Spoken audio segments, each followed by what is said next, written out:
Good morning, everybody. Welcome to the December 19th, 2024 City of Glendale Arts and Culture Commission meeting. Roll call, please. Vice Chair Yank, Here. Commissioner Tufankian, Here. Commissioner Sadorian is absent, Commissioner Tyan is absent, Commissioner Kazorian, Here. and Chairperson Vidor. Here. Agenda item 1, the agenda for the December 19th, 2024 regular meeting of the Glendale Arts and Culture Commission was posted on December 16th, 2024 on the bulletin board outside City Hall.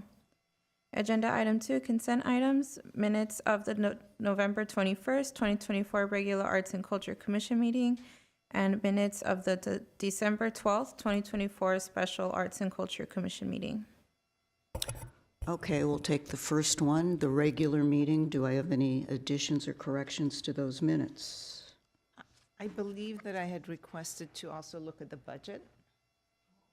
So if we can Add in that. there. Okay.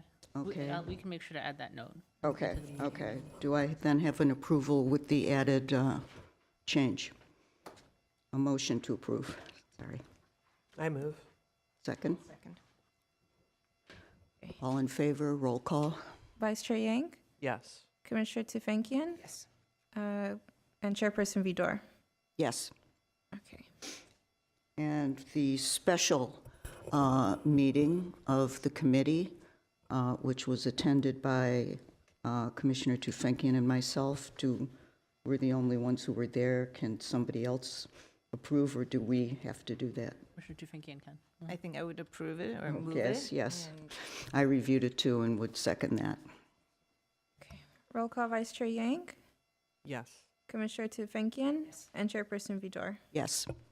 Okay, moving on to agenda item 3, introductions and presentations, library arts and culture events presented by Loretta Lopez, program coordinator.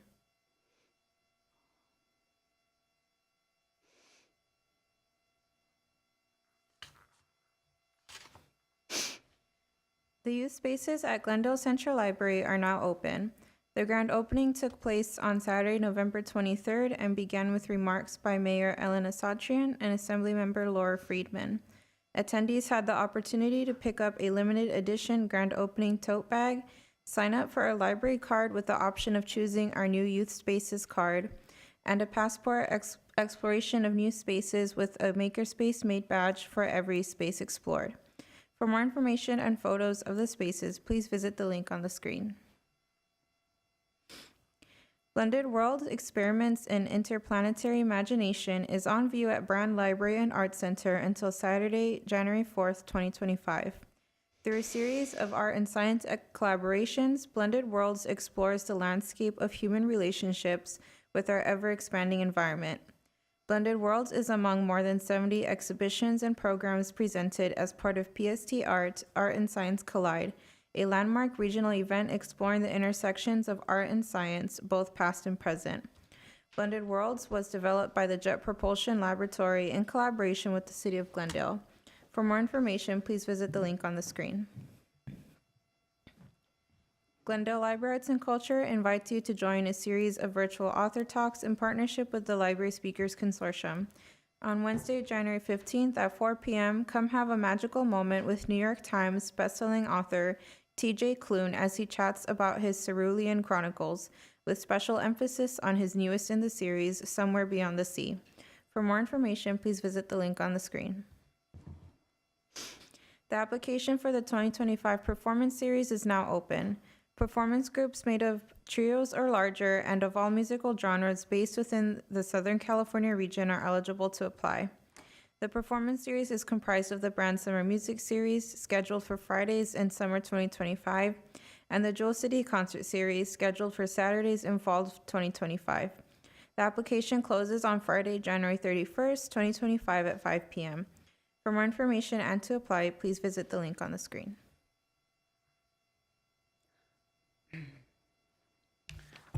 Thank you very much. Commissioner Zadorian is present at the meeting as of 10:04. Are there any speaker cards? There are a lot of people in the audience. There's one. Oh, okay. I'll go grab that.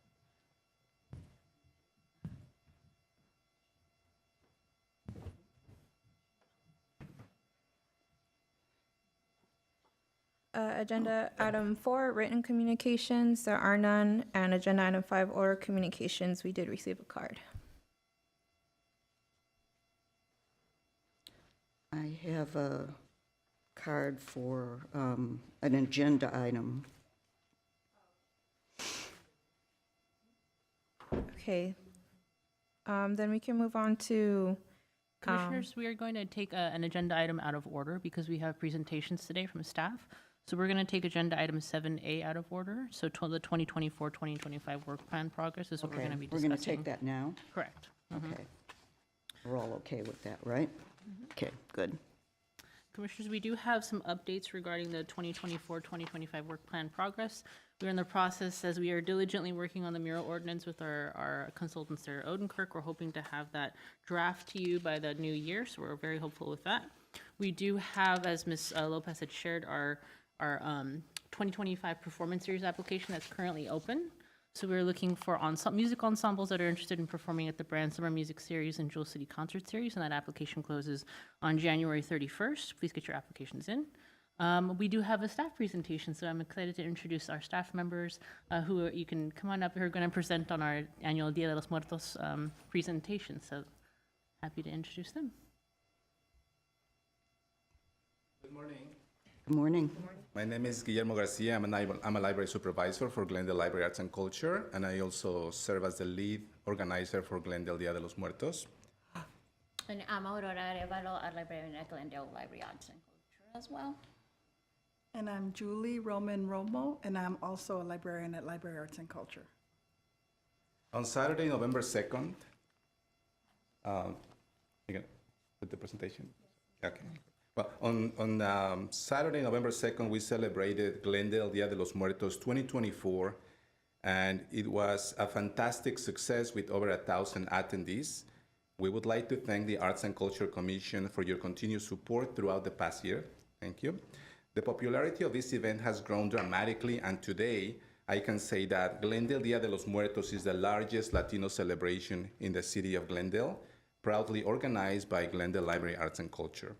This year we had amazing sponsors, including King Taco, the Glendale Library Trust, the Glendale Latino Association, and of course the Arts and Culture Commission. Dia de los Muertos, or Day of the Dead, is a Mexican celebration that we celebrate on November 1st and November 2nd. Dia de los Muertos is a colorful celebration of life where we honor and remember the lives and legacies of our family members who are no longer with us. We build altars or ofrendas for them, and we include their pictures, favorite foods and drinks, meaningful objects. We also add papel picado, marigold flowers, salt, candles, and water to represent the 4 elements of earth to welcome our beloved family members to their ofrenda. We're gonna play a video. If you can just go to the next slide, the next one. Right there, just click on the altar, please. That is the Dia de los Muertos altar. And this video is available on the My Glendale YouTube channel. The event started at 3 p.m. and people began gathering to enjoy the performances and activities we have prepared for them. As they entered, our patrons were amazed by the colorful decorations throughout the library. Organizing this event required a tremendous team effort and labor-intensive work, involving hours of planning, outreach, coordination, promotion, and programming leading to the event, like sugar skull making and sugar skull cookie decorating. We were fortunate to have hundreds of volunteers of all ages, including children from local schools, teens, and adults who helped make hundreds of paper marigold flowers that we used to decorate different areas of the library. These beautiful decorations transformed the library into a unique Dia de los Muertos atmosphere. Dia de los Muertos is an event for everyone. It is multicultural, diverse, and inclusive. And attendees of all backgrounds look forward to celebrating this holiday every year. For all of us to enjoy and share in what we call the very diverse community that makes up the city of Glendale. When I see the happy faces, the amazement, and the reactions, I know that all our efforts are worth it every time. Look at the girls on the video. They're surprised, they're happy. This is a community event.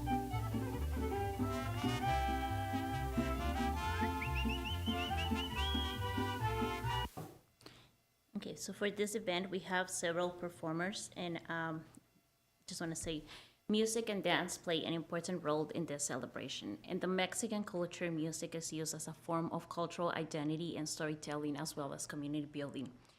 Most of the songs played during this celebration are about love, family, social issues, and national pride. These are all topics that anyone can relate to. Therefore, it is not a surprise that we use music as a bridge to our deceased loved ones, because we remember how they used to dance or sing a specific song.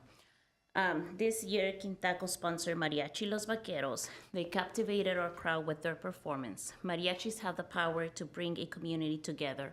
All you have to do is play Cielito Lindo, and you will see how a room full of strangers come together and sing this song, as it actually happened in this year's program. And even though mariachi might be the most Mexican cultural representation in the music world, there are also many other genres such as banda, ranchera, and cumbia that create a connection to our loved ones. This year we brought DJ La Bellatini to play during intermissions, and she delighted the crowd with her upbeat music and energy. We were also fortunate to bring Ballet Folklorico to this event. Folklorico dancers represent the various Mexican regions and sub-identities with their colorful outfits and dance movements. Through their movements and music, Folklorico dancers can evoke feelings of joy, sorrow, and memories related to the deceased loved ones. This year, Ballet Folklore America fascinated our crowd with their performance. And as everything that is done and said for Dia de los Muertos, it just summarizes into a connection to our loved ones and cultural enrichment. Aztec dances represent the deepest connection to Mexican culture because they go back to ancient roots. The Aztec dance is not just a performance, but a spiritual act meant to connect with the spirits of ancestors. This year, we brought Coahuachil to perform the Aztec dance, and these dancers allowed us to honor and welcome back the spirits of the deceased ancestors through their movement and rituals. They captivated the audience with their drums, movement, and amazing regalia. And in our attempt to deliver an inclusive and culturally enriching program, we carefully selected these performers who, without a question, celebrate and preserve Mexican culture. We also had activities. One of our best activities was face painting. So calavera or face painting is a deeply meaningful tradition in Dia de los Muertos, symbolizing the connection between life and death. The vibrant practice beautifully embodies the spirit of the holiday, blending culture, art, tradition, and remembrance into a communal celebration. Dia de los Muertos is a colorful celebration of life. The skull, or calavera, serves as a powerful emblem of the departed, with face painting often featuring intricate designs that replicate skulls, adorned with vibrant colors, patterns, and elements like marigold flowers, hearts, and colorful designs, which are closely tied to the holiday. By painting their faces as skulls, participants symbolically bridge the gap between the living and the dead, celebrating the lives of those who have passed. This act elevates this holiday into a colorful and festive representation of Dia de los Muertos, celebrating life rather than mourning death. This year, we welcome the talented artists from Right Design, a Glendale-based company renowned for their professional kids' entertainment services. They painted approximately 200 faces. We also had a memory tree, where patrons wrote messages, notes, and memories to their loved ones on small paper hearts, marigolds, and butterflies. These messages were then placed on a tree and became a beautiful visual representation of cherished moments or remembrances. The big hit was also the headbands. We had, these two were activities that people can do, that can participate in doing. And the marigold flowers, again, are visually stunning, adding a pop of color to the celebration. The bright orange and yellow hues of the marigolds are synonymous with Dia de los Muertos, making the headbands a beautiful and festive accessory for participants to wear during the event. Crafting marigold flower headbands was a relatively simple and inclusive activity suitable for all ages and skill levels. Participants easily crafted their own headbands, which made it engaging and accessible, and then encouraged creativity and participation. This craft of marigold flower headbands provided a hands-on experience that drew people into the celebration. It was an interactive way to engage the community with the cultural traditions of Dia de los Muertos, making the event even more memorable and meaningful for participants. As you can see, Dia de los Muertos is a true community event that brings together people from different cultures. This holiday has been embraced by other cultures, which makes the event even more diverse and meaningful, especially for the city of Glendale, which is such a diverse city. Glendale Dia de los Muertos is part of the Be the Change program, which represents our commitment to inclusion, diversity, equity, and anti-racism. This event would not be possible without the support of a great team. Here it is, our Glendale Library Arts and Culture and Dia de los Muertos team. Thank you to the Arts and Culture Commission for your continued support. We look forward to working together to keep the magic alive and bring the community together again in the years to come. There's one more slide. The final slide. Thank you very much. Thank you. Thank you very much. Does anyone of us, will go in order if there are comments or questions. Does anyone have anything? I just want to thank all of you for the incredible amount of work and effort and love that you poured into this event. It was clear from all of the incredible images how much work went into it. I love that there were many face painters. That was amazing. Rather than, one face painter in a very long line. But yeah, clearly a very, very well thought out and beautiful event. So thank you to all of the staff and all of your hard work. Thank you. Yes, anyone else? I echo what my fellow commissioners said, and it's obvious that there was so much love and effort that went into the work, and obviously drew a big part of the community to the library, not only Latinos but beyond. So I think that's a very successful event in every way. Thank you. Thank you. Well, I remember this event years ago, and it was much smaller. And to see how large and how well attended it is just a testament to how much work you guys put in and what a great event this is. And I'm so happy that we have this in Glendale. So thank you very much for all your work. Hi, being a Mexican myself, half Mexican, it's really impressive to see that there's so much Latino involved in Glendale. So thank you so much, and it was a beautiful presentation. Yeah, there's not much more that can be said. I think you get the idea about how much we appreciate the energy and love that goes into this event. And I have really embraced this personally. I was there on November, was it 2nd?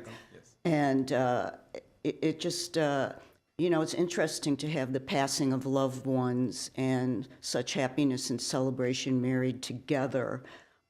In such a joyful event. And I think that's one of the reasons why, many cultures are embracing Dia de los Muertos, because it just really resonates with you. And 2 years ago, a very close friend of mine passed away, and 3 years ago, a close relative passed away, and I did add to the ofrenda for both of them. And it really lifted me up and helped me deal with the grieving process to celebrate that event with you. So thank you very much. Muchas gracias. De nada. I just wanted to add, this is a one-day event, but staff is working on this all year. And as you've all noticed, there's an incredible amount of work that's gone into this. So thank you, all of you, for all the amount of work that you do to do this amazing event for the community. You can see when you walk into the room the culmination of lots and lots of work. I think we up here can all appreciate what kind of work goes into producing something like that, and you make it look so easy. So, because it's such a fun event for everybody. Thank you. Thank you very much. Thank you. Thank you. All right, what's next? Next, we have our quarterly marketing and PR update from the ACE agency, and we have Hanya Bruner here, who's Senior PR Associate, who's here to do the presentation. Welcome. Oh, thank you. Good morning, and thank you again for having the ACE Agency here today. I think, as most of you know, my name is Hanya Brunner. I'm a senior PR and marketing specialist with the ACE Agency and one of the project leads with the Account for Library Arts and Culture. Today, I'd love to provide an overview of our promotional efforts to date, focused on elevating the city's participation in the Getty's PST Art and Science Collide initiative, including the collaboration with NASA's Jet Propulsion Laboratory to present Blended Worlds, Experiments in Interplanetary Imagination at the Brand Library and Arts Center. Our communication strategy included a multi-layer PR and marketing program to promote Blended Worlds and increase audience engagement and attendance to both the exhibition and the accompanying public programs and community events. So I look forward to your feedback and any questions that you may have. Beginning with PR highlights, our team worked in very close conjunction with both the Getty Communications teams as well as the JPL Communications teams on public relations efforts, really to ensure broadened awareness and consistent earned media coverage in high-performing and multicultural media sources. Our team distributed 2 press release announcements in the lead up to the exhibition opening beginning in June. This included a distribution on the PR Newswire, which reached a potential audience of over 78 million.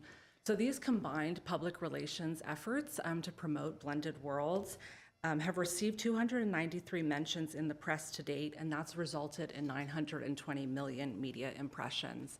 I'd love to just highlight some of the top placements that we've received, which included Forbes online, as well as features in the New York Times and Alta Journal. Some additional digital coverage highlights included events roundup coverage in Time Out Los Angeles, as well as the New York Times mentioned the exhibition several other times in event arts roundups, as well as La Opinión, the Spanish language newspaper. And then for print coverage highlights, that included pre and post opening coverage in Glendale News Press. We ensured that they received photos from the exhibition opening for a feature as well as summary of the exhibition. Our team was also able to secure broadcast coverage with Spectrum News 1, which highlighted the exhibition and the city's involvement, but also included interviews with some of the artists as well as project leads from JPL.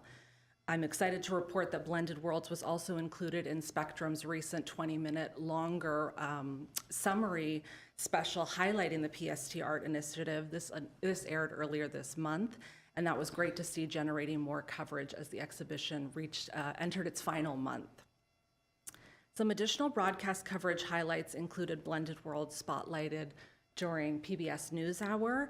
This was a segment on Getty's Art and Science Collide initiative, but featured Blended Worlds and interviews with some of our artists and JPL staff members, as well as B-roll that our team was able to provide. So this brings me to my next point regarding B-roll. An important component of our strategic communication efforts has been to facilitate content capture and creation that supports current and also any future promotional purposes. I believe most people have seen this video, but I'll just play a couple minutes of this 30-second promotional video that we put together.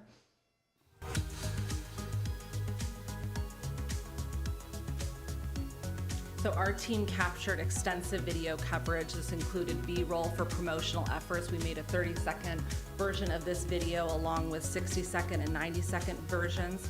We also conducted interviews with artists in attendance and creative project leads from JPL. So our team was on site during the opening reception of Blended Worlds, facilitating media invites and capturing high-resolution photography of the exhibition, but also the opening reception and event coverage. So there's some examples of the high-resolution exhibition photography as well as of the opening reception. And then, as I mentioned, the general promotional videos. And then, as I said, we conducted extensive interviews with artists that were on site and available during the opening reception. We utilized some of this footage created to create the Artist Spotlight videos, a series of 7 videos which highlighted the various artists and their specific works and really how they collaborated with JPL. So this evolved into a 7-part series. The series provided a closer look at the exhibition and creative process, and really we felt gave audiences a chance to hear from the artists and project leadership in their own words. So we utilized these videos across our email marketing and social media efforts, which I'll speak to in a moment. So for the email marketing portion of this campaign, it was designed to develop engaging digital communication pieces to market to both current and prospective arts audiences. We developed a new email campaign design and schedule for the promotion of Blended Worlds, and this launched in conjunction with our social media schedule approximately a month to the exhibition opening. So we were reaching a subscriber base of over 57,000 and garnering 32,500 average email opens per newsletter and 551 average email clicks per newsletter. To support the social media portion of this campaign, we created strategic content with dynamic language and enticing visuals with the goal of achieving increased impressions and engagement across social media platforms, including Instagram, Facebook, and X. And to speak to some of the metrics of this performance, we were able to achieve an engagement rate of 3.1%, which exceeded industry standards of 1 to 3%. So this marked a significant increase from the pre-campaign engagement rate of about 1.7, and again reflected the positive impact of the updated strategy in our collaborative efforts. I mentioned that video played a huge role in our strategy for this, so we heavily relied on the use of video content, which proved to be a major driver of our success as well. In total, the campaign generated 28,264 video views.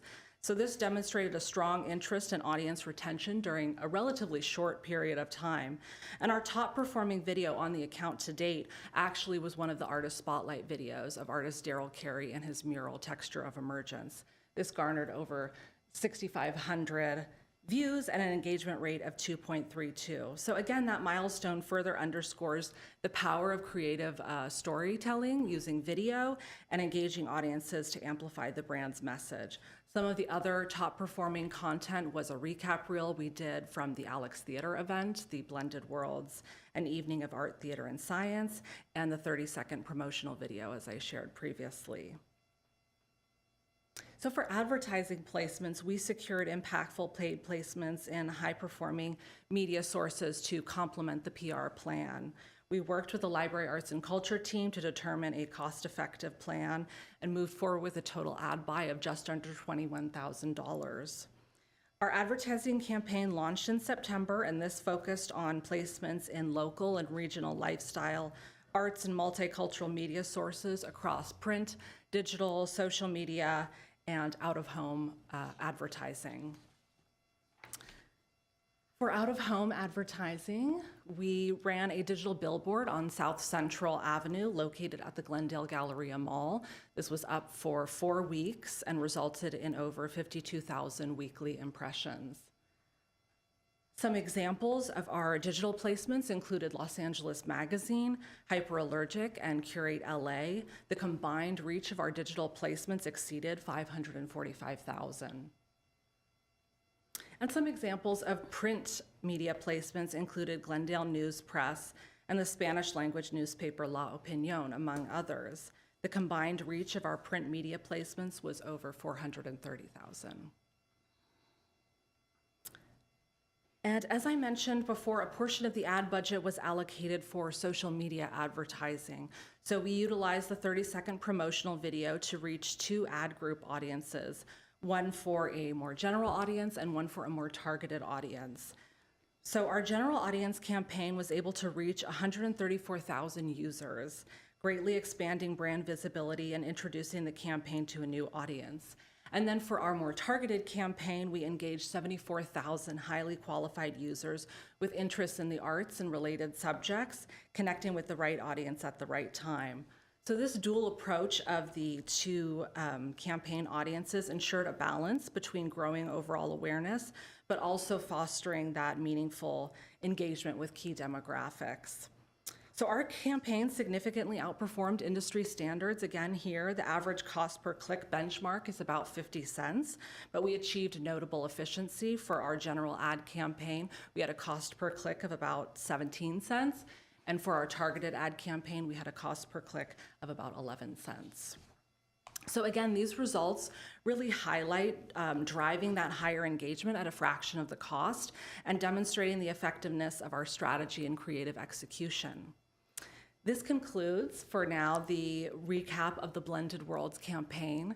I hope that this has outlined the ways in which we've been able to reach our key performance indicators, which, again, just to reiterate, included that generating consistent earned media coverage and impactful advertising in both high-performing and multicultural media sources, and then the expanded engagement and impressions on digital and social media as well.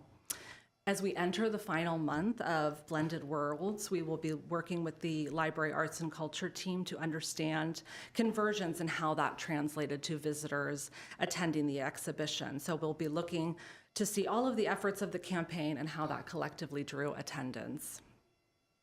Before I wrap today, I would love to also just briefly speak to some of the other initiatives that we are currently supporting and initial plans for promotion in early 2025 as well. I think the last time I was here, I mentioned that we are continuing to explore ways to potentially engage an influencer program to enhance brand visibility and engagement as well. This is something we implemented in November of this year. We implemented a paid influencer program to support promotional efforts for the Central Library's grand reopening and the revitalization of the library's youth spaces. We partnered with a digital lifestyle creator and travel influencer named Jamie Hewen under the handle Where Jamie Goes. She had a following base of 268,000, and we invited her to the Central Library's grand reopening celebration on November 23rd. Some of the deliverables included 1 Instagram reel and then 6 Instagram stories. Given the nature of the paid collaboration, our agency clearly defined content parameters and digital usage rights, and her reel garnered over 64,900 views, reached 53,201 accounts, and over 2,900 likes and 207 comments. So this is the first instance of our team implementing the influencer program with the Library Arts and Culture team, but it's certainly something we'll look to explore more moving forward in the future as we search for ways to produce content that will emphasize cultural things to do in Glendale, highlight artistic exhibitions and arts experiences, and just continue to establish the city as a cultural and artistic destination. And then lastly, just to look ahead briefly, we are working closely with the Library Arts and Culture team to strategize promotion in the early new year.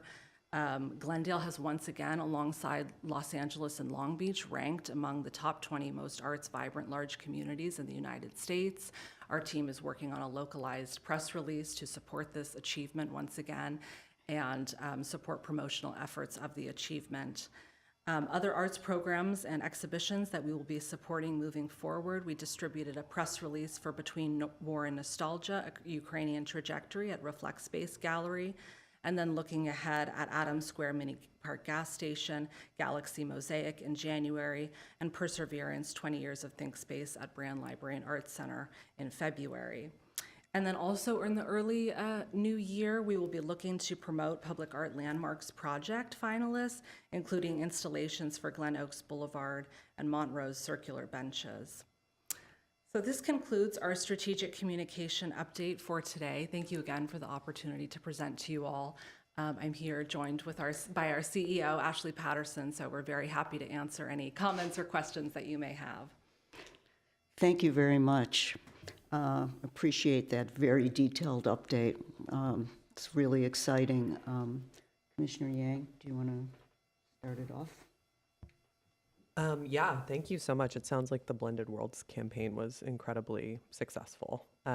So I personally saw it everywhere. So it was great to see that out there.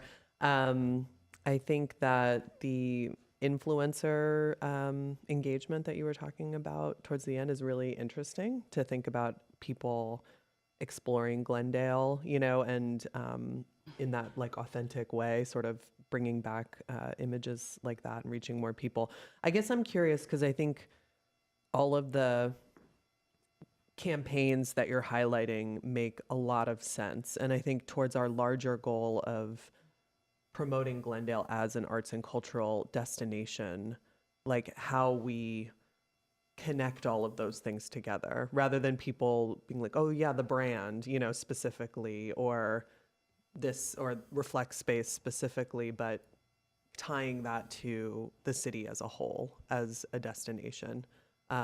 Just curious your thoughts about strategically how we're kind of moving towards that larger goal. Yeah, I think that's definitely in mind with everything we do, again, with the content capture that we've done. With Brand 52, for example, getting up-to-date photography, drone footage, so we can have this for future promotional use of the brand, but also other spaces. The Central Library we thought was a good kind of first stepping stone to dabble in the influencer program, but eventually we would like that to evolve into maybe a multi-stop tour for influencers to kind of go around Glendale and elevate the city as a whole.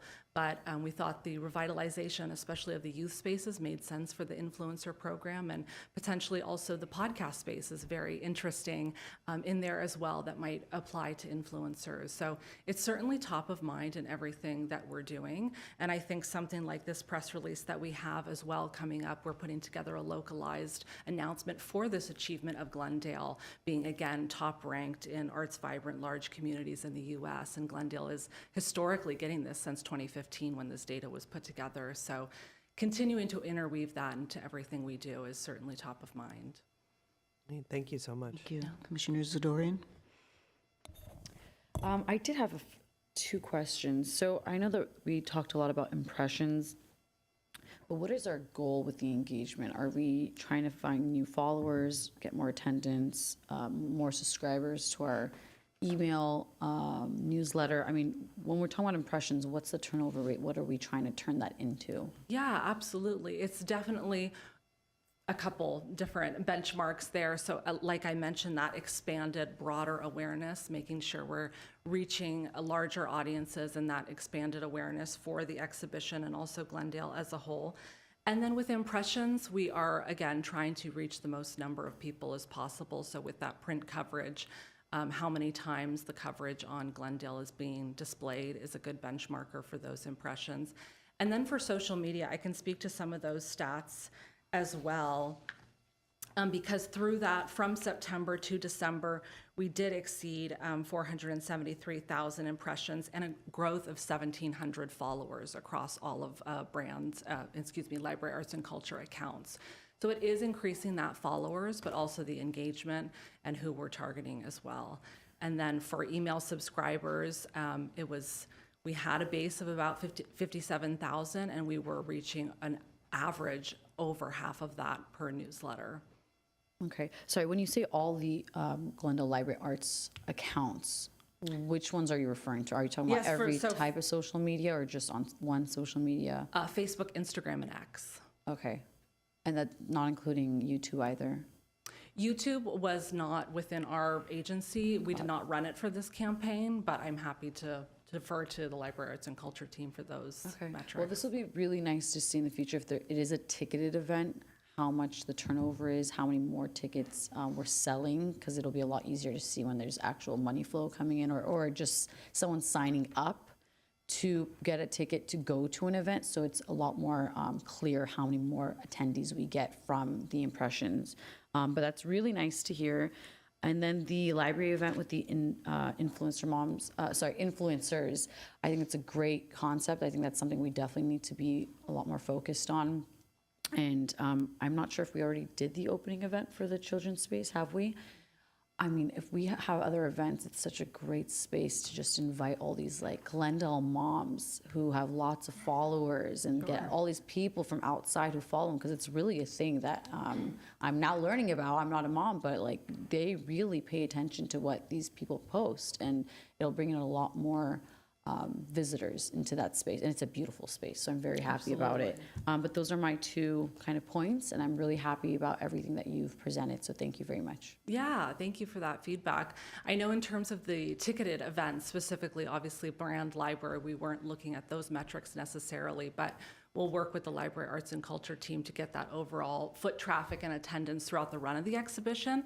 I will say positively for our regional highlight weekend event, at the Alex Theater, that sold out prior to that. So we actually didn't have to do a ton of pre-promotion for that because it sold out organically on its own and interweaved into that. So that was very positive to see as well. Thank you. Great. Commissioner Tufenkian.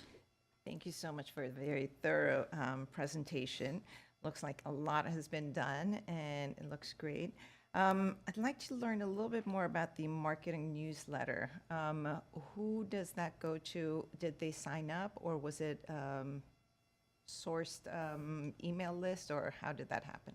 Yeah, so we actually were using the newsletter that was already in place within the Savannah software that Library Arts and Culture is already utilizing for their newsletters. Our team just updated a new email campaign template and design. We built that in HTML, and specifically that was for the Arts and Culture newsletter, and that was about on a bi-weekly schedule once we launched. So we were targeting 57,000 already subscribed, and that was really anyone within the subscriber base over the age of 13, so really targeting the full range of the Arts and Culture database. I don't know if we all receive it or not, but I haven't seen it, so I would love to subscribe to it or be added onto that list, so that would be great. And then I was very interested in hearing about the performance indicators, number of visitors, and how many, how that's added, how many have added to you after the marketing efforts. So if we can get those numbers maybe in January or February, that would be great. Yes, we hope to have that once it wraps in the first week of January. And also maybe to see, I don't know if there's any way to measure this, to see if the social media or maybe the newsletter, or which efforts were more successful. Okay. Yeah, I think comparatively, it is a little hard to compare. I think overall we were either maintaining the audience reach or exceeding it. So I think it's hard to say what was most successful, but we can certainly put some thought into pinpointing that data. And then also, how do you find influencers? So our team consults a third-party software actually called Upfluence, which allows us to vet and get insights into influencers and their analytics. So that is how we put together a vetted list that we proposed to Library Arts and Culture. It was about 10 that we narrowed down within the lifestyle, travel, and arts and destination realm. And then from there, we solidified it to one that we thought aligned with the Central Library reopening event specifically. Thank you. Okay. Commissioner Kasori. Hi. Just wanted to ask a couple of questions regarding social media. I know you mentioned Instagram, Facebook, and X. I don't know if TikTok is also very popular and people like to interact. And I feel like Blended Worlds was people were smelling certain things, and it's very interactive. So I think that posting on TikTok or making it more interactive for the people who go would be a great way to spread the word and have more people come, because it's more interactive. So just a comment and a thought. Yeah, absolutely. And I certainly agree with you. This was a very much so immersive exhibition, and I think that's why we relied heavily on the video content, as I mentioned. We were stepping into the social platforms that Library Arts and Culture and Brand already had in place, but I think TikTok is certainly something we can explore moving forward, and also as we dabble in influencers as well. Thank you. Thank you. Thank you very much. I like all the comments that my fellow commissioners made, and I want to emphasize a couple of them, and it was from Commissioner Zadorian and Commissioner Yank, who both mentioned something. One of them is impressions. I'm not always sure what the term in publicity and PR impressions captures, what's the definition of an impression? Is it just somebody is actually going to think about it for a minute, or? If only we could get metrics on how much we're on somebody's mind. But Yes. an impression really digitally in digital marketing is any time that our content is being displayed in front of someone. Okay. And, you know, you're doing a great job, and obviously you're getting at this in a very intensive, high-volume way, which is great. That's what we want. I think we have a problem that we're all, the commission, you, and the community is going to have to address eventually. And that is that, you know, when you go on the City of Glendale's website, if you click on Glendale in Google and Glendale CA comes up, you get a very bland impression of what the city is all about. And we all know, and many other people, thanks to you and others, know that it's a very burgeoning arts world. We have beautiful resources here of all kinds. We're very diverse. You know, we've got a lot going on. And when you look at other cities' websites, you go on the front page and it'll say visit, or I think it's Santa Monica says arts, culture, and fun. They have an actual link for that right there. And they've married together everything that relates to the creative economy. And I don't know if Glendale as a city even looks at the creative economy of the city and what its value is, but somehow or other, to make all of this worth our while and to get us anywhere, we're going to have to go above, I think, all of the different departments who do a great job, you know, arts and culture, parks, there's all kinds of things happening, and get the city of Glendale to present and advertise itself in a way that, in terms of arts and culture, is much more holistic. You know, things are buried underneath the surface, and there's a lot there, and it's great. But I don't think we're projecting and advertising ourselves to the world as the creative ecosystem or universe that we truly are. And that's not something that any of us here or you can do by ourselves. And so, you know, I'm wondering if at some point we can engage the city, the management of the city, in looking at how the city of Glendale projects itself Absolutely. to the world, because it's not good. You know, we're still using words like visitor's guide and leisure guide and, you know, these outdated terms that, you know, people now say visit, have fun, you know, it's more proactive. And we're using terminology that has gone out of date a long time ago to say that there's something to do and something to see here. And that's not something I expect you to be able to change, but I think it's maybe a handicap in some ways to what we're trying to do. And so what I have to say isn't really, it's for you to consider, but, you know, we have a bigger issue here, and I think we all have to work together to try to get on top of it. Absolutely. I don't know if that makes any sense I at all. think so, yes. I think I understand you, and it's certainly a collective effort, and that positive place affiliation is something we want to continue to push. I know with our scope and the advertising and PR and marketing plan that we did, it was starting with blended worlds, but that's certainly something our services were open to working towards larger initiatives as well. Yeah. And collaborating with the city as we can. With the city, yes. The city's image, front-facing, does not reflect what's going on here. So, okay. Thank you very, very much Thank for you being all. here. Thank you. Appreciate. Next topic?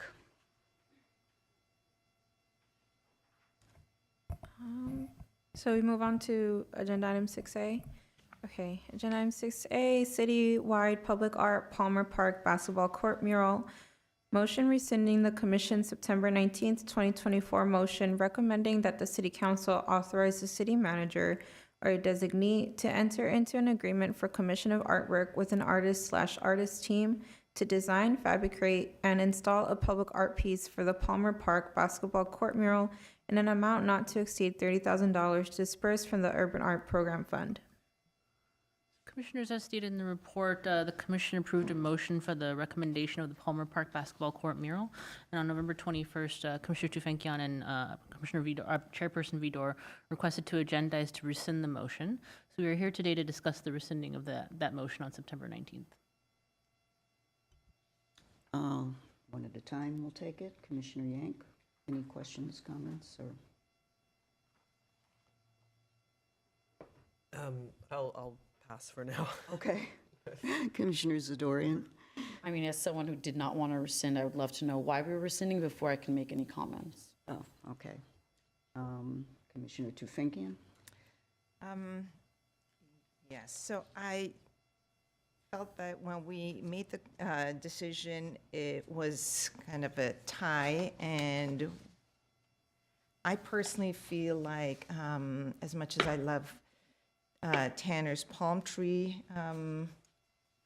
design, I prefer the other design better. So I think I would like to bring that back to the table, so. All right, we've had 1, 2, Commissioner Kazorian. You just don't get to vote, but you have a say. You can speak. Oh, you Oh, you weren't weren't here. here. That's right. Yeah, I think it's going to be hard for you. Yeah, I agree. I realize that we did ultimately have a vote, that a vote took place. We're in an unfortunate situation in that we're a 4-member voting body, and I agree with Commissioner Tufenkian. I feel somewhat like I made a huge mistake as chair by not tabling it, because I feel like we should have been able, we had essentially a tie of opinion, but we had a unanimous vote because we just went ahead and I guess I ceased to keep the conversation going. And I felt pretty bad about that because I wasn't being honest with myself. And I just said, well, I don't want to have any more discussion about this. It's getting a little bit tense, and let's just move on. And I think we should reconsider it because it really was kind of a tie. And I know that the Adams Hill community looked at these things, and, you know, they wanted to, they weren't at the meeting when we actually made the decision, but they did have some opinions about it, and I think it's just an opportunity to take another look at it. You know, I feel the same way that Commissioner Tufenkian feels. If I may add one more thing. Yeah, go ahead. I think a big part of Tanner's, my choice for Tanner's design was the Coach Wooden inspirational words, which I feel won't work as effectively on the design that we actually approved. And, you know, Coach Wooden being a basketball coach, this being a basketball court, I just feel like it all ties in together so much better. And that would be my reasoning. Okay, we'll take another round in case there is more comment. I'm not going to cut the discussion off this time. I wanted to quickly interject. Do we have a public comment on this card, on this agenda item? I know we do have a public comment card. No, I It's not on only this have agenda one item. Okay, card, yep. and it's not on this item. But we're actually only just rescinding right now. We're not Yeah, actually. we're not So this making was any just the reasoning decisions. for We're the just rescinding. reconsidering something, and, you know, we have no idea what the final outcome will be. Can I ask a question? Yes. Has the artist already been informed? The artist was here during the presentation, so he does know what the final outcome was from the September 19th agenda item, but we would definitely update him in the BAS projects that could potentially be rescinded. If I like to make a comment, I think that when we did take our time at the meeting and discuss this, we did have several rounds of discussion. We did vote. And at that time, there was an opportunity for the community. They had their due process opportunity to come forward and state their opinion. Today, again, if this is on an agenda item, they had their opportunity to come forward. I don't see anybody from the community coming to vocalize this, so I'm going to stick to what we chose. I don't want to delay this process any further, and I'm going to vote no on rescinding this motion.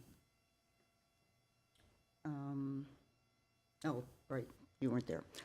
I think I can understand that. I feel like we didn't have several rounds of discussion. I think there were some comments made with respect to, you know, certain things not being sophisticated enough, and I think that to not give the project that, you know, obviously at least two of us are interested in, give it the weight it deserves for the reasons that we chose, probably should be reconsidered. And what I'm referring to is that there's no reason not to be able to lean in to a sport. You know, yes, it was called basketball, and I realize that's a pretty direct name.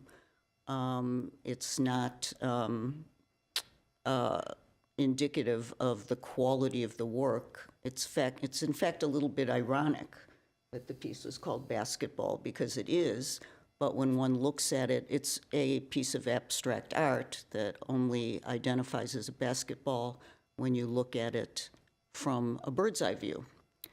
And it is a simple abstract design with the opportunity, as Commissioner Tufenkian said, to interweave inspirational words. And, you know, the blended world of sports and arts, I don't think is something that is trivial or unsophisticated or too obvious. I think, you know, basketball is a locally popular sport. It's an international sport. It's an Olympic sport. And I think the fact that there's even a cultural Olympiad indicates that arts and culture is important in the sports world. It is a combination of things. It's not entirely, well, if we're going to objectify or depict sports in a work of art, that it doesn't have the same weight and importance as something else. I think this particular piece is a very good example of a sophisticated piece of art that does tie in very closely with the sport. So I agree with you creatively, but procedurally, I think that the reason we agreed was that we said, let this go to city council. They have 3 options. We gave them the order of the options of first, second, and third of what we recommended, and we were gonna have them take a look, and they were able to vote.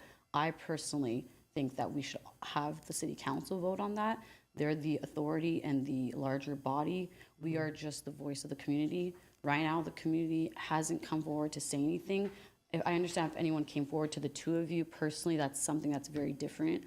I didn't have that experience, and so I'm not going to go back on a vote for those reasons. I think that all 3 options were beautiful. Let the city council take the vote and make the decision. They're the final body regardless. We're just the ones that make a recommendation. We made our recommendation, they have the 3 options, and they can make the final vote. Well, they don't, do you want to speak? May I interject really quickly? Yes, go So ahead. for the motion that was made on September 19th, there were 2 that were included. The first was Tanner Goldbeck's Palm Trees is the first recommendation, and the alternate recommendation was Unity Through Play by 3B Collectives. So those are the only 2 recommendations that City Council would see. Okay. And I'm comfortable with that. But you just indicated that you No, thought, but we made multiple recommendations. From what I remember from the meeting, I don't know why I did think there was a 3rd option in case one of those didn't work out, but I did not like the basketball mural. I know that Commissioner Yank and I had a lot of similar opinions on this piece as a creative work. If it's about, I think it was Tanner Gold's quote, was that the name of the quote that was used on the? Coach Wooden. Coach Wooden, I apologize. If that's an issue, I think we had a discussion about including that in the outer lining of the court. We had discussed there's so many other options that we can do instead of rescinding this and coming forward and having another discussion and then voting and delaying this process by months. I think that that's just a disservice to our community. If I may, I feel like the design is going to be there way longer than we think. So a month or two is not going to be such an issue. Yeah. So I think having the right design and having the quote match the visual rather than having the quote be part of something that really doesn't have anything to do with the design would be more important. But I'd love to hear from Commissioner Sue. Yeah,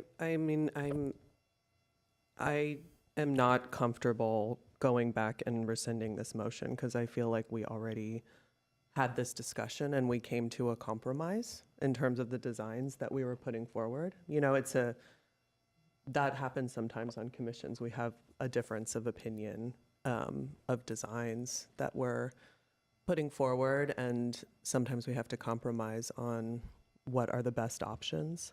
I feel like we had that discussion in good faith, and so I don't see a need to rescind at this point because I think the discussion will remain the same and the opinions will remain the same. That's my feeling.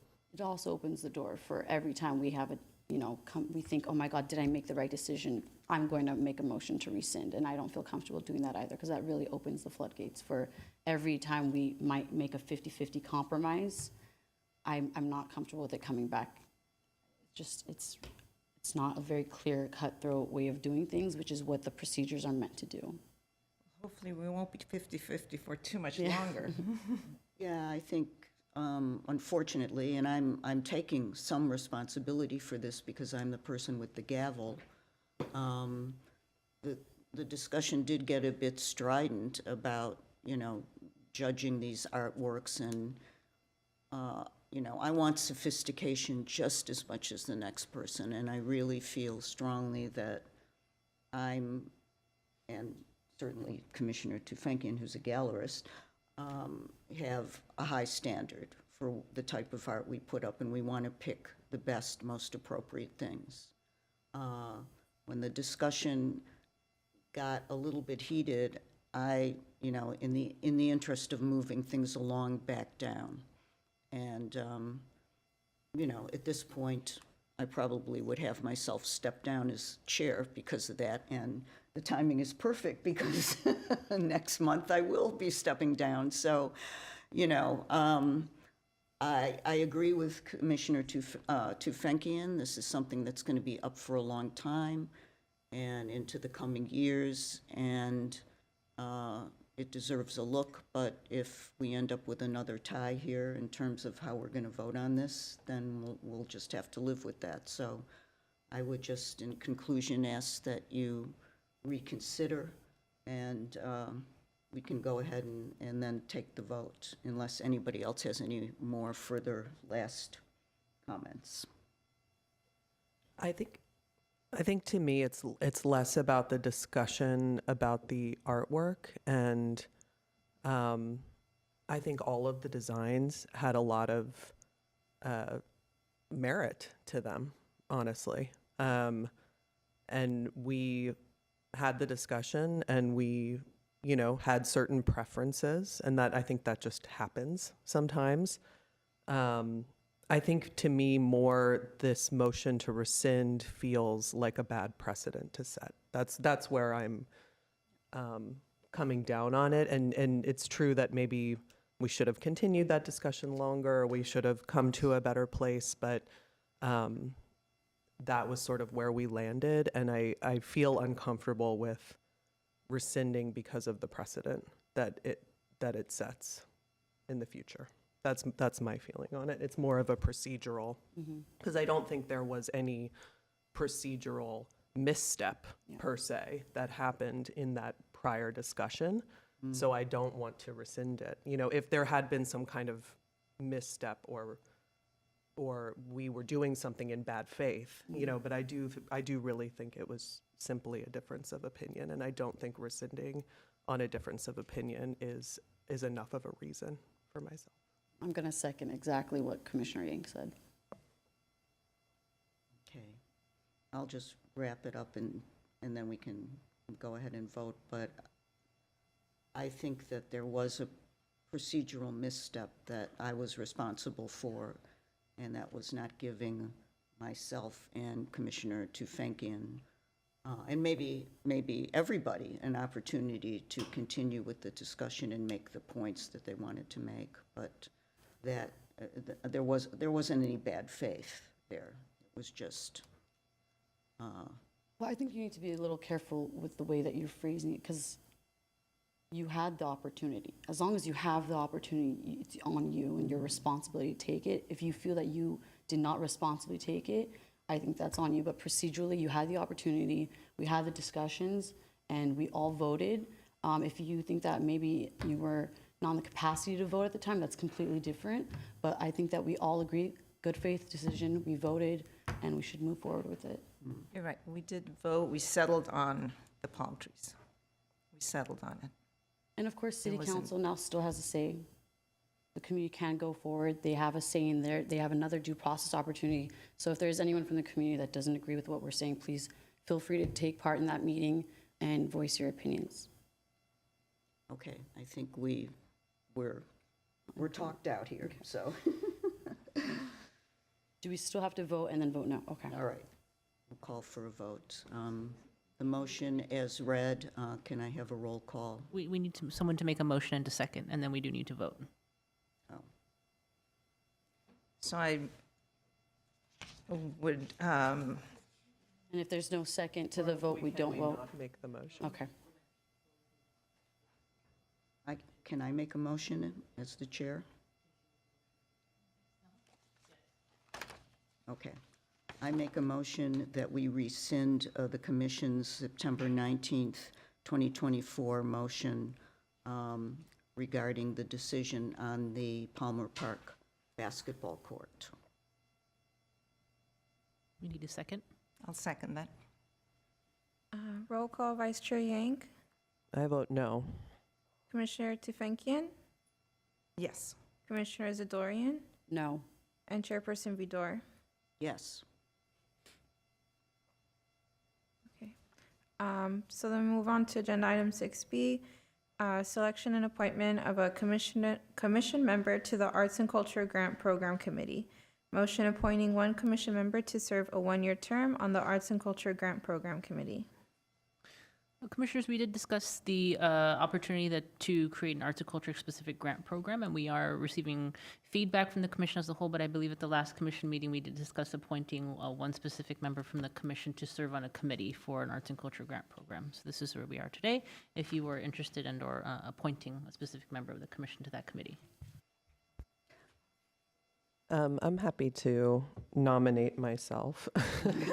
I have an interest in this topic and a lot of experience, on both sides of the granting process. So I would be happy to serve. Anyone want to second that? I can second that. Roll call? Roll call, Vice Chair Yang, Yes. Commissioner Tufenkian, Yes. Commissioner Zadorian, Yes. and Chairperson Vidor. Yes. Agenda item 7B, 2028 Olympic and Paralympic Games, Arts and Culture Programming. Commissioners, as you do know, the Arts and Culture Commission's specific committee on the 2028 Olympics met on December 12th. There are, as Exhibit A, meeting notes attached that were recommendations for the Arts and Culture Commission and the city as a whole were discussed during that meeting, and then this is a discussion item for the commission to receive feedback. Do we have a public comment? We do have public comment on this agenda I item. have one card. You're and it's welcome. Stephen Meek.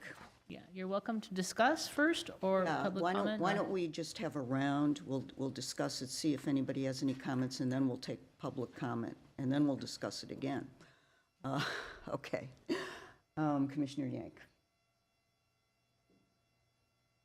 I don't have anything specific right now, other than I think that Glendale should have a plan, and I feel like we're ahead of things in terms of thinking about it. My general impression of arts and culture programming around the Olympics is it is there seems to be a lack of centrality right now in terms of what's going to be happening.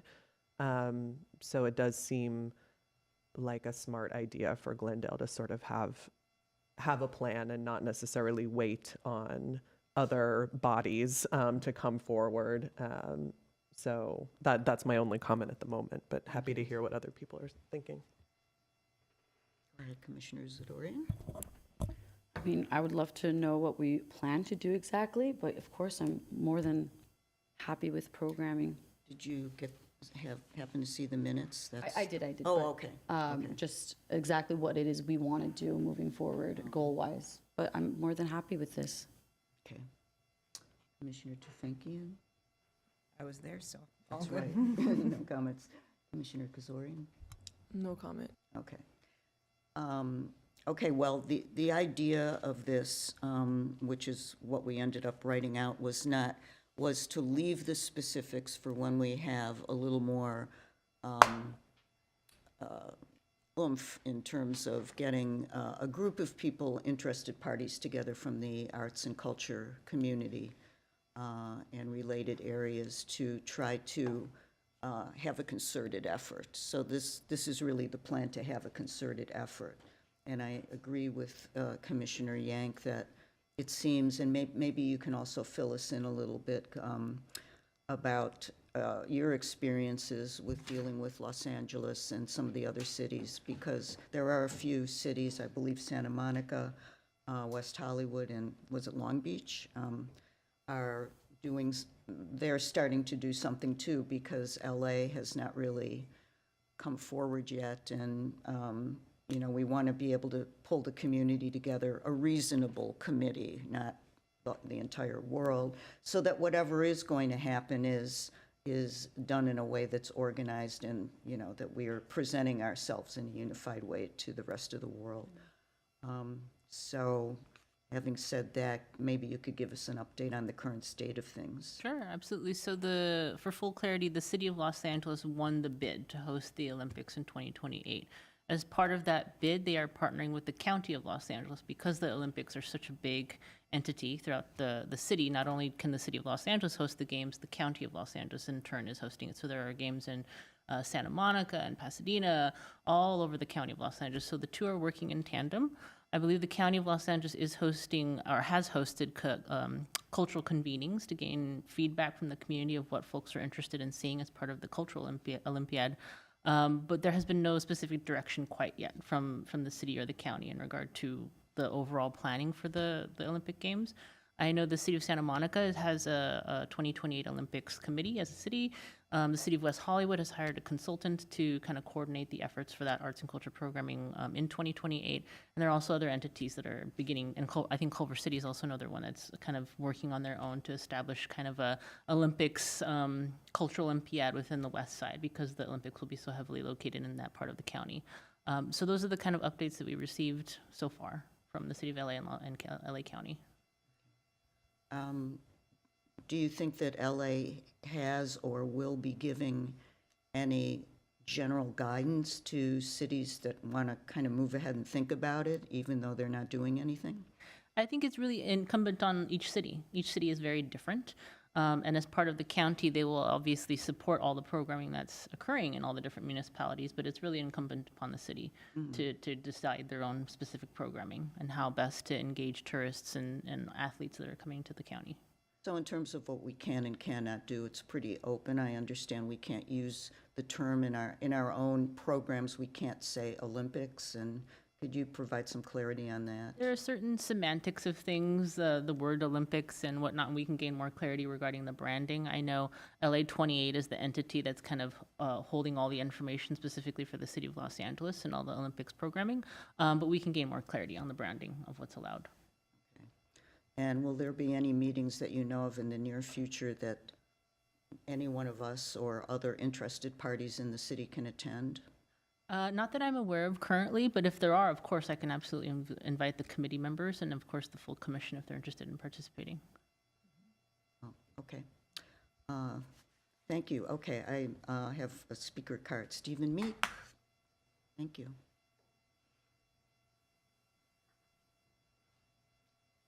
Good morning. Thank you for letting me speak. I always wind up being the last event on any agenda. I don't like to get that. Anyway, I'm definitely in favor of forming some sort of committee. I think the Arts and Culture Commission should take the lead in joining other departments, other nonprofits, the downtown business people. Our hotels are going to be massively full during the Olympics. We have events happening at the Rose Bowl. There most likely will be people training in some of our venues. So I urge you to form your own little subcommittee, little shouldn't be in there, that joins city departments, business, and the many nonprofits who have outreach as volunteers and as advertising in their own way to do things. We could also join in with DreamWorks, with Disney, and do things as a co-production, do something out at Brand Library and other places like that. So I basically am just want to say, take the lead, get these people moving. The Olympics are going to happen much quicker than we think they are. Thank you. Thank you. Anybody want to say something? Commissioner Yank?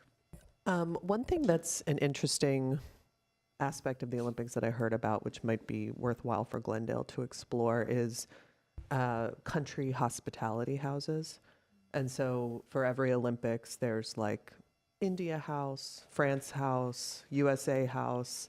They're often highly funded because they're from corporate sponsors from those countries, and they're like multi-million-dollar affairs. I think that there could be a real possibility for a couple of those to be located within Glendale, and for there to be, and especially if it's an initiative that the city's taking rather than a private business like a bar or something, and they're happening like in a park or in maybe a city-owned property during the course of the Olympics, that could potentially underwrite a lot of the programming that would otherwise happen. So I'm always like thinking about the funding and where the money's coming from. And I know we have our urban art program, but if we're talking about, you know, a large scale effort that we're trying to get funding to other nonprofits in the city to put on Olympics related events and temporary artworks and things like that, then we will need a source of funding. So that's just a suggestion, you know, that maybe the city,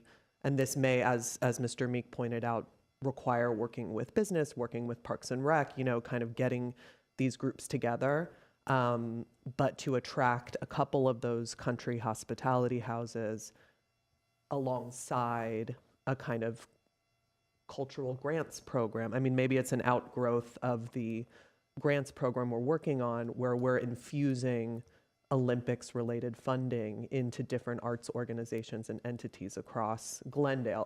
I don't necessarily think that the commission or you yourself, you know, library staff should be taking on all of this programming, but rather that it's like we have a plan, we have a funding plan, and we're resourcing the many groups within Glendale that can be producing their own really fantastic programming during this time period. Commissioners? I agree. Commissioner Tufenkian?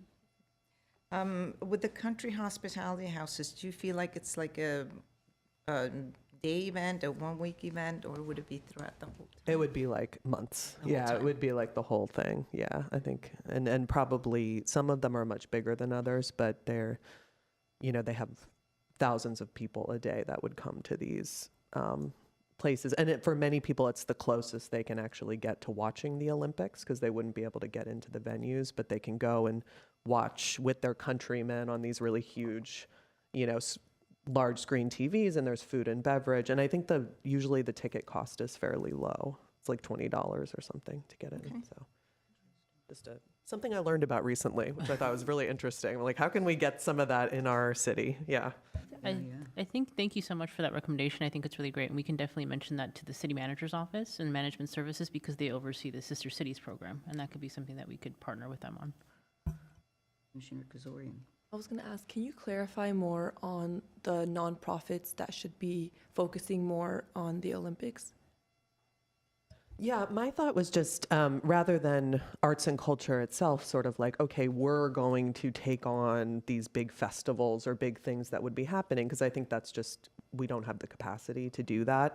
But almost like a little mini PST model where it's like we have an Olympics grants program and that there are, you know, theaters, there are, you know, the museums, like all the nonprofits and spaces throughout Glendale during that time period would be able to apply to do a street festival or to do a fair or to do, you know, some kind of exhibition, whatever our vision would be for arts and cultural programming around the Olympic to kind of draw people to Glendale, get people out here, that could be our role in resourcing everybody else to be able to do cool things during the Olympics. That would be kind of my suggestion for how we approach that as a city. Yeah, I agree with everybody, and I'd love it if those who weren't on our initial committee here, the other commissioners in the group would take a look at the minutes in detail, because we did allude to some of those things, but not in the level of detail you're talking about. On 3B9, we talked about partnering with sister cities and even, you know, engaging, and they'll probably be engaged by themselves, but the Armenian Consulate, the Japanese Tea House, you know, different, the Latino Association, just different nonprofits that have an interest in the international aspect of this event. And how we do that, I think there's your grant program and the, you know, the houses. That's one aspect of it that's a little more complicated and broad. And then there's just other things like gestures of outreach and guesting, hosting celebrations or receptions. So I think if we could expand on number 9 a little bit, and then in 2B, we made a little bit of a laundry list of the cultural nonprofits and city resources that we have, that we just thought about would obviously want to participate, but I think it certainly can be broader than that, and it's really up to them. I don't think we can run this whole thing, but I think we thought that our role would be coordinative and to make sure that it comes across as a city initiative rather than, you know, everybody working separately in a different silo. So I think it would be good if, you know, we could get more eyes on this and have some really good modifications made or suggestions made for how to present this in a way that it will communicate to the public what it is we're trying to do. This was a first pass. And there was one more thing I wanted to say. Does anybody else have any comments before we wrap it up? Oh, I remember. One of the things we thought of after we drafted this was, well, where do we start? What should we do? How can we at least make the public aware of what we're doing? And we thought, since some of the cities that are involved now are branding themselves, that we might want to create a branding competition of some sort where we ask the public to make suggestions about how we can brand ourselves. And maybe if you could comment on that, that would be good, because some of the other cities have already branded themselves, and I think that's something we should involve the public in. Yeah, absolutely. I know the city of West Hollywood is working with their consultant, and one of the things that they're trying to flesh out a little bit more is this idea of creating traditions. So the city of West Hollywood, as you all know, is a very unique city, and they have their own specific traditions to their city. So that's something that they're individually going to focus on. So I think that's what Chairperson Vidor is alluding to, is this idea of how does Glendale brand itself during the Olympics, and what are those kind of connotations Yeah, and mottos that would be like an discussed. actual logo and brand name. We wanted to have those things, and there's probably certain things we can and can't say, but that might be a good place to start with the general public at large. I don't know how anybody feels about what people think about that. Agree, disagree? Yeah, it would be like a Specific for the a Olympics. specific for the, doesn't somebody already took "We're Great" in 28, that's an obvious one. And we wouldn't want to do that anyway, but, some kind of a little tagline and possibly even a graphic logo to go with it. I think it's a great idea. So should we read off some of the examples that we thought of? Yeah, mention those. Glendale, We're the World. Glendale, Global Art Forum. Glendale Surprise. Glendale, a Work of Art. Glendale, Where Art Meets the World. Got Glendale. And maybe Glendale 28. So, I would love to see what other cities are doing, and if it was cohesive, if they're also doing, let's say, Long Beach 28, why wouldn't we do Glendale 28? Yeah, if we're going to do it as a group Yeah. of cities, then that's a good point. We should cohesive. coordinate. But so. They're great maybe- ideas. Maybe the idea would be to look into that, see start where it off that's and they can going. look at us. I like that too. Okay, I believe there's a copyright on Glendale 28, but we can investigate okay. possibilities. Anybody else have any final comments on this before we close it out? You guys did great. Okay. Yeah, I was just Thank- gonna say, like, I think there's so much good work in here, and my comment was only to like how we get the money to do everything. Yeah, I mean, I think, I'm always thinking about that. yeah, part. no, you're on the right track. And to that, if we can just take a couple more minutes here, I know the three of us, in working on this, have had some discussions about the city because, obviously, if we're going to involve nonprofits and city departments and probably other commissions, as commission members as well, it seems like the city of Glendale thus far has had a little lukewarm response to getting involved, to the point where I'm not even sure we mentioned city departments in this. We mentioned a lot of nonprofits and businesses and schools and everybody else, but we didn't really talk about the city. So, how do we go forward and flesh this out? Was it going to be with city departments or not? Because we don't want to make any assignments to other city departments without knowing what we're doing and what we're asking them to do. So, do you have any comments on that? I would just say it's a discussion amongst the commission of how you feel, how much the city needs to be involved. If you feel like it's a arts and culture specific initiative, then with the grant program and whatnot, we can by all means move forward with that. If it is a citywide initiative, the commission doesn't have purview, right, to create a whole wide citywide initiative or committee.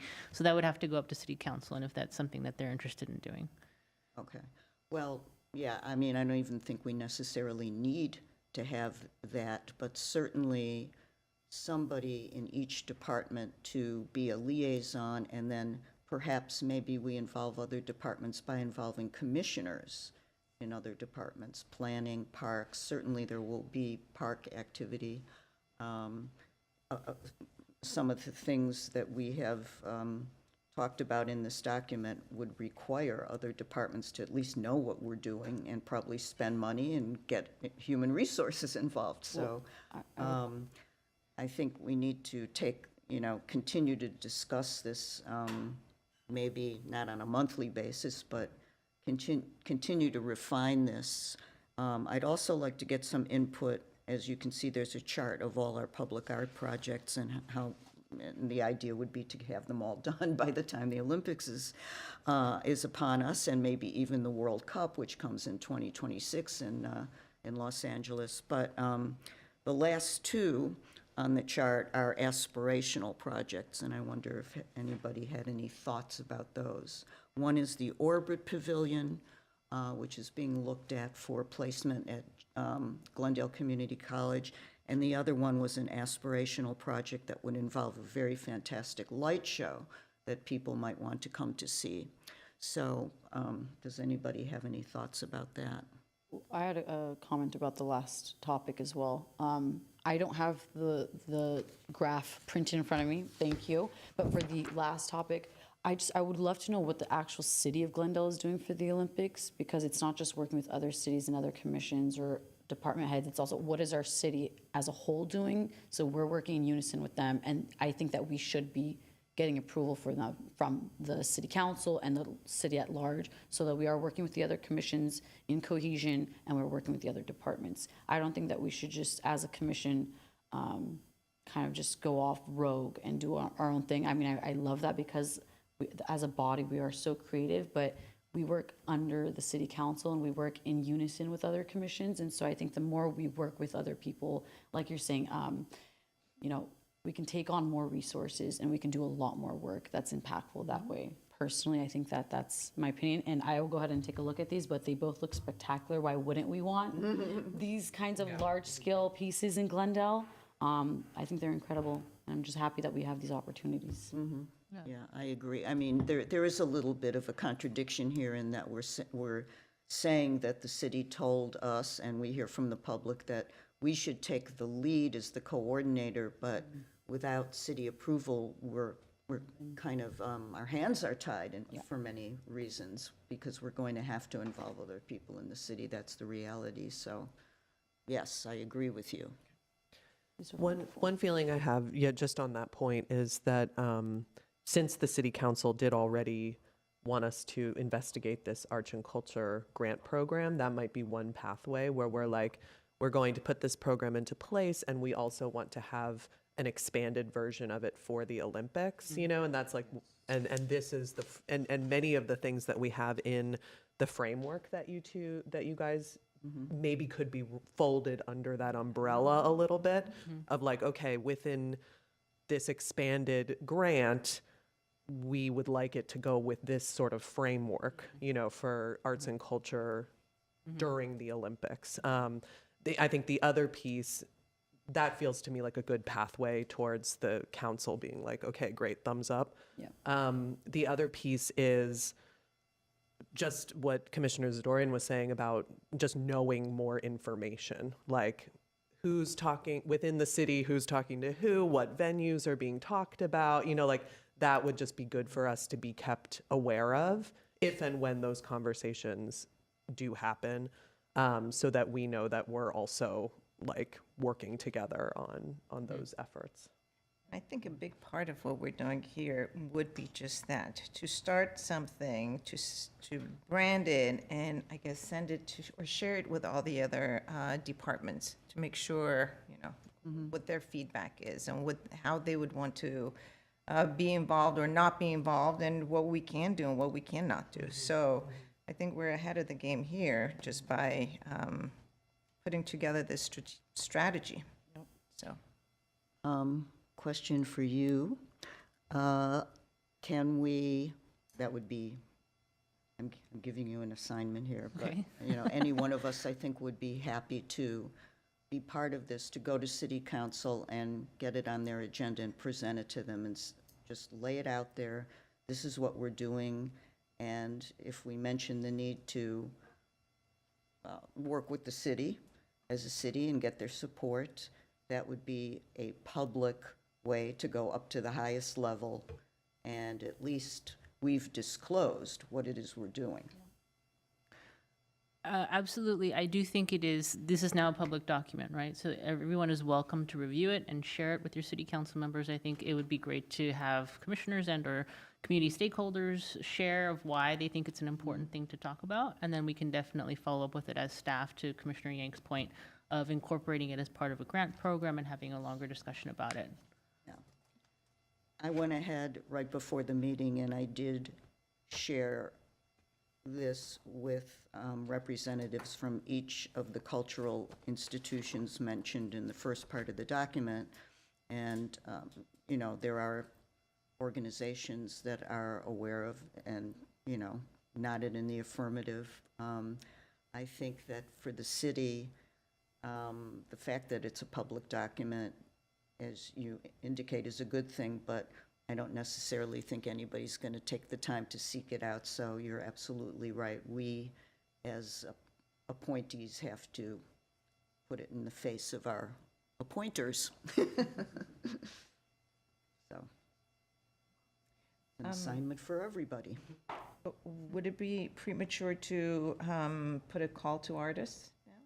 Or I think so. At this point, because we don't have any calls for artists open necessarily, it might be an opportunity to share the document, the notes, and just tell them this is something that the city of Glendale is thinking about, and we, of course, love your input. Come to a public meeting and share your thoughts. So we can agendize it maybe for January or? Yeah, or you can, the committee can meet again to discuss the feedback discussed today, and then we can move forward. Okay. Mhm. I mean, the committee is now composed of 2 people on the commission, but it would really be helpful, and I would have to ask about Brown Act violations to get, unless we make everybody a committee member, to get more input from the commission, because I think that it is important that we continue to meet and keep it on the agenda, and maybe decide today what the first step on the next agenda item would be.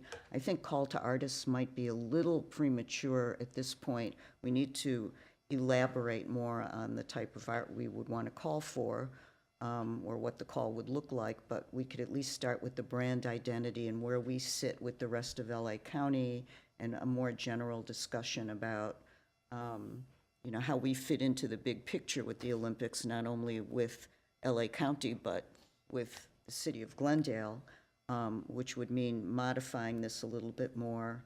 I don't know if I'd want to have all the city council members look at it in the format it's in. I think it needs a little more fine tuning and order. And I would really like to hear from the other commissioners as well, including, obviously, Commissioner Tufenkian, who's on the committee with me. So, To quickly comment on the committee, the committee consists of Chairperson Vidor and Commissioner Tufenkian, but they are public meetings. So anybody who wants to come to attend those meetings Right. are welcome to attend and make public comment, and their comments will be incorporated as part of the meeting notes. so maybe for our next committee meeting, we are more visible with that to the public than we, you know, we post it publicly, but we could invite people. Yeah, I like that. Yeah, okay. All right, thank you. I think we're done. We can go on to the next item. Agenda item 8, commission and staff comments. Commissioner Yank, No comments. Commissioner Zadorian. No comments. No comment? No comments. Just thank I'll you make a very much. comment. And this was a great year, and wishing everyone a very, very healthy and happy 2025. Yes, Happy my holidays. sentiments exactly. I'm looking forward to an artful next year with all of you. And I just wanted to say, because I missed my opportunity earlier, that I did go to the first open house on the night before the big public open house with the Children's Library, and that is really an amazing space, and, you know, another example of something that Glendale has that probably nobody else has, and we should really make something big out of that. It's really beautiful. And that's it for me. Staff comments. We have a motion to adjourn the meeting. I move to, are there any staff comments? Sorry. None? Then I move to adjourn the meeting. A second. We're adjourned. Thank you.